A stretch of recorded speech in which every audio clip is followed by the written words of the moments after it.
So here we have the Mini Cooper S 3-door hatchback on a 69 plate.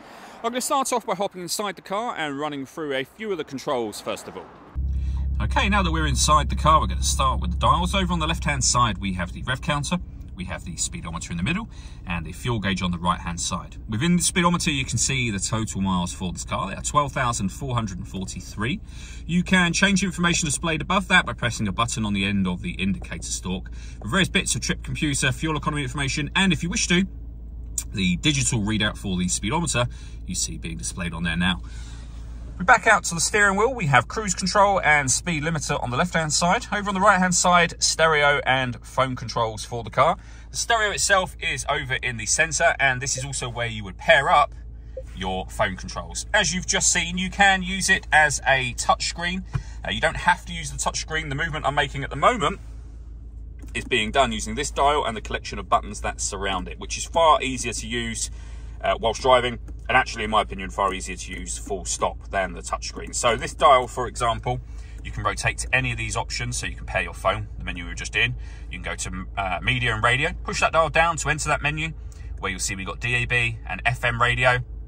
If you want to listen to your own music, you can do so via Bluetooth audio once you've paired your phone.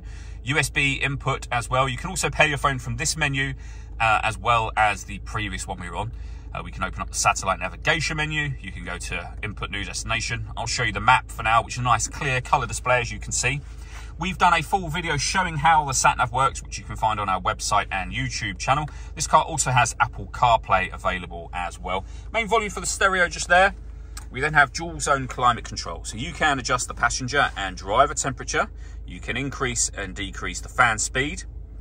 When you're happy with those settings, you can turn your air conditioning on down here and off again. You see I pressed that button just a moment ago. The car was set up in auto. You can put it back in auto. Essentially, when I press this button, what will happen is the car will take control of the direction of the air and the fan speed to maintain those temperatures for you. And it will constantly change based on the temperature outside. To override it, press the auto button and you go back to whatever setting you had it on yourself. We've also then got heated driver seat and a heated passenger seat. Both have 3 separate heat settings each. Beneath that, we can turn off our traction control, start and stop the engine. This button turns off the stop and start. So this car is designed to cut out when it's stationary in traffic to save you fuel. The system is off when that light shows, so it's on again now. And you can turn your parking sensors on and off from here as well. Last thing we have is the gear lever for the fully automatic gearbox, 12-volt charging socket, USB input, and 2 cup holders as well. All that leaves me to say is thank you for taking the time to watch this video. If you'd like to come and see this ULEZ compliant car for yourself and have a test drive, please feel free to call either of our MJA sites. We'd love to hear from you soon.